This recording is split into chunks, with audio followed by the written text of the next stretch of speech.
Victor expressed his absolute desire not to stay at Napoli, not to play for Napoli, and we tried to accommodate him. This will be interesting, eh guys? The transfer window provided plenty of surprises, but for me, the most deliciously chaotic one was a transfer that never happened. To be clear, I have no ill will toward Napoli or Osimhen. Hey look, here's me at a match. Happy watching, not hate watching. But from a strictly dramatic narrative point of view, this mess was irresistible. I could watch from afar like a sicko as all of this went down. Osimhen was supposed to leave. We've known this for quite a long time at this point, but he didn't. He stayed in Napoli, at least for a few more nights, as out of nowhere, Osimhen went on loan to Galatasaray given the Turkish market was still open. I will speak about the details of that at the end of this video, but the main focus for this video will be on the timeline of events that led to Osimhen's relationship burning, collapsing with Napoli. Because it's complicated. Just before Napoli versus Parma on August 31st, Napoli sporting director Giovanni Manna spoke to the media, and of course, he was asked about Osimhen and that entire mess, to which he answered, quote, "At the moment, we maintain our line of consistency held from the beginning. He expressed his desire not to play for Napoli, and we made other choices." Say it ain't so, there's gotta be a way back from this, right Fab? The relationship between Napoli and Osimhen is completely destroyed, completely broken. Well, alright my fellow sickos, to understand how we've arrived at this point, we have to go back in time and take into account everything. Weird posts on TikTok, some public flirtation between Osimhen and the Premier League, and more. Spalletti has done it. Napoli have done it. The 33-year wait is over. Given they went from the golden days to back into the medieval ages immediately last season, Napoli supporters must get tears in their eyes whenever they see Luciano Spalletti.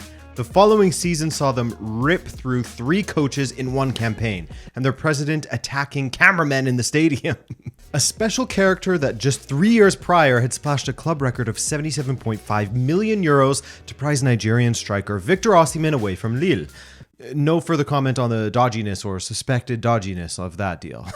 Anyway, Osimhen was only 21 years old and had shown plenty of promise, but had only played 1 season in Liga, but at least it was a good one. 38 appearances, 18 goals, and 6 assists across all competitions. Not bad. There was room for skepticism, as Osimhen had a lot to prove. He had been bounced around from Wolfsburg to Charleroi in Belgium to Lille over the years, and with just a single Liga season, you're spending that much on the guy? Things started slow, and before you knew it, Osimhen was out for months with a shoulder injury. Before that, the guy had just 2 goals for Gennaro Gattuso, but after returning to football, he exploded.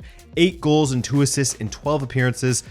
Game on for him, right? Here comes Spalletti for the 2021-22 season, and after getting a red 23 minutes into that season, that Serie A season, Osimhen picked things up in the Europa League. Then in Serie A, he was flying until he broke his cheekbone in a loss against Inter in November. But with his return in January, after another bout of COVID, Osimhen was scoring goals again, helping Napoli to 3rd place.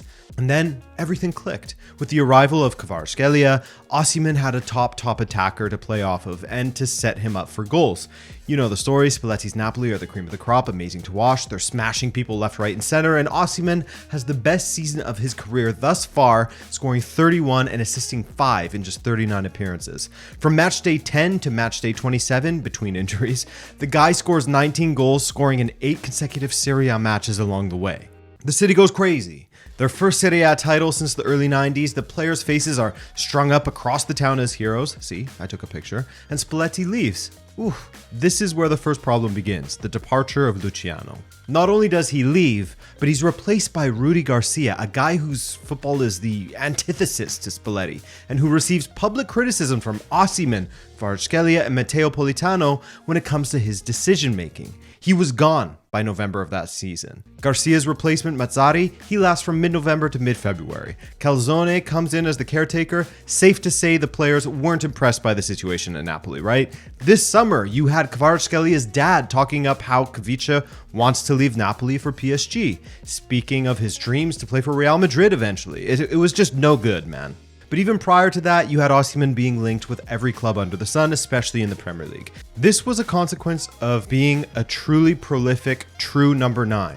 with many clubs playing a sort of false nine approach at first due to the trend of it all, and then out of the necessity due to the lack of killers in front of goal. Osimhen was already close to the exit door after Spalletti had left. He had already achieved legendary status in Serie A amongst Napoli supporters, and then something incredibly bizarre and completely avoidable happened.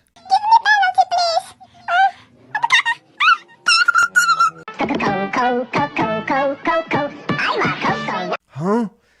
Granted, I am a light user of TikTok. I have a small following there. We post exclusive content on there weekly, so give me a follow. But yeah, this trend completely missed my algorithm. I'm too old for that. The other one with the cartoon voice saying, "Give me a penalty, please," or whatever, only for Osimhen to miss that penalty against Bologna. That's just kind of embarrassing your own player for no reason. Now, the coconut trend video that they posted was completely racist at worst and completely out of touch at best. My thinking is that it was total ignorance and stupidity on Napoli's part, but I highly doubt that the person in charge of their TikTok said, "Hey, let me post some racist garbage on the timeline." They were probably following a trend and were completely out of touch and completely ignorant, as we said. It's a sticky one though. Calling someone a coconut is discriminatory, as you are saying that person is essentially white on the inside despite being brown on the outside. It's a known insult, whatever the truth may be. Whether they were just chasing a trend and were totally ignorant or whatever, it opened the door to all kinds of interpretation and gave Osimhen more fuel to his "I want to leave this place" sentiment. These are not posts that should be uploaded to the official club channels, and Napoli acknowledged as much. The outcome? Osimhen removes every single picture of him representing Napoli from his Instagram, and his return to training was icy. But they carried on, and Osimhen even signed a new deal with Napoli in December of 2023. This was, of course, a false sunrise for Napoli supporters, and they knew as much. It was simply a way for Napoli to ensure that they would get a good deal from his incoming transfer. Well, planned incoming transfer, as the release clause was set to be somewhere around 120 to 130 million euros, depending on who you ask or what you read.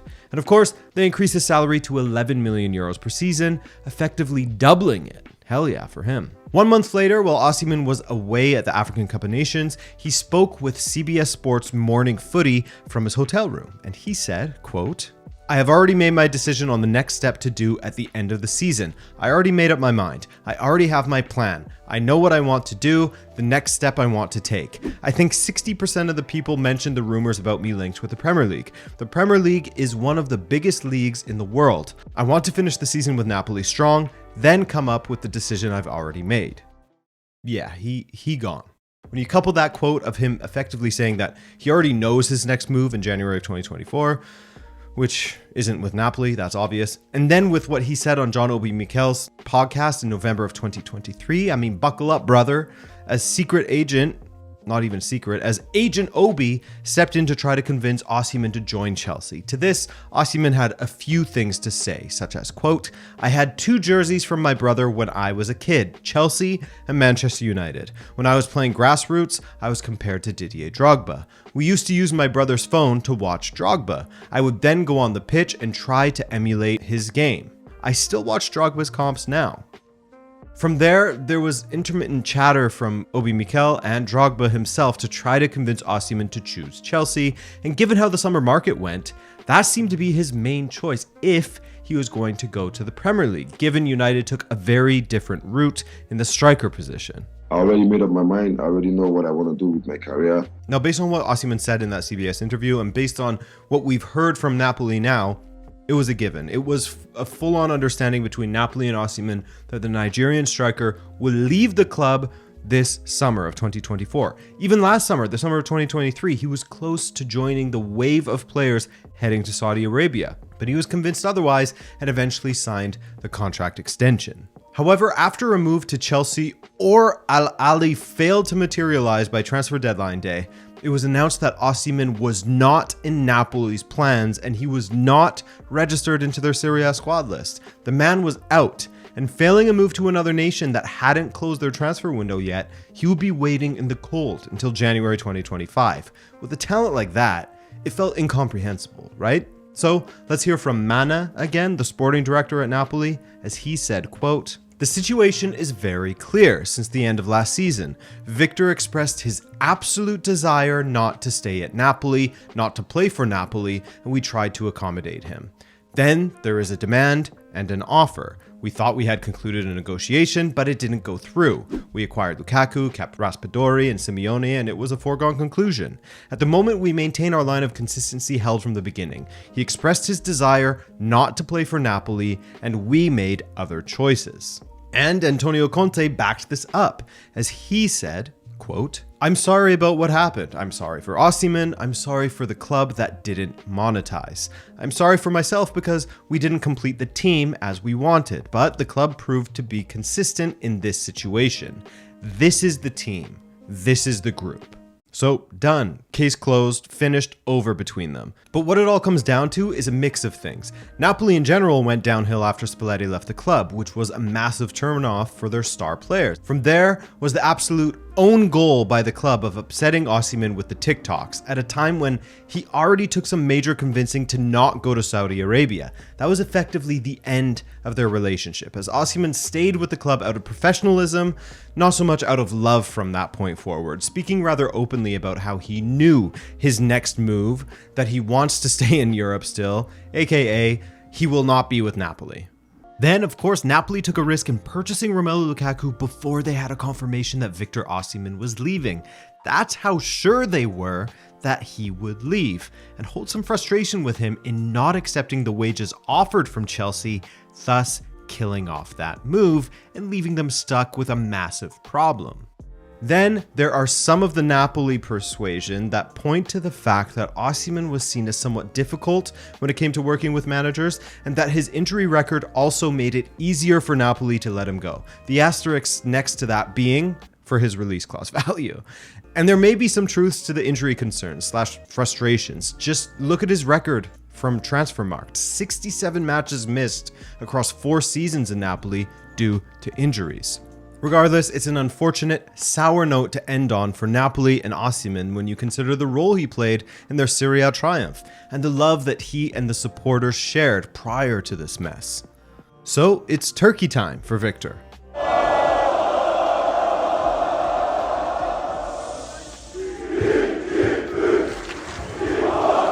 As mentioned, he got that move to Galatasaray confirmed on September 3rd, and of course, the crowd welcoming him was wild. This was basically his only way out of Napoli, as the Saudi window had closed earlier as well in the top flight, leaving Turkey as his only real viable option. It is a loan, but Galatasaray will pay his salary from September onward in this season, thought to be about 9 million euros. On top of that, since his deal with Napoli was running out at the end of the 2025-26 season, Napoli asked him to extend by a year, just to protect them a little bit more, make sure they get the money that they need, not a, hey, you're in your final year, we'll only give you 50 million kind of thing. And Osimhen agreed to that. Now, what were his requests? Lower his release clause to 75 million, according to multiple sources at least, so that he doesn't get stuck once again due to that massive release clause. On top of that, he requested a break clause for this January window, meaning if a big club comes along, then he will be able to move on in January for that 75 million. But this has not been 100% confirmed yet, so don't take my word for it. Regardless, a move out of nowhere, a move nobody saw coming, but at least he won't be sitting around playing Candy Crush in the stands until January, right? Thanks for watching this video, guys. I hope that you enjoyed it, perhaps through gritted teeth if you're a Napoli supporter. But regardless, if you did like it, do me a favor and drop a like one time so that we can see each other again, perhaps, if the algorithm permits it. Otherwise, subscribe, and I'll surely see you in the next one. All right, guys? Thanks again. Take care.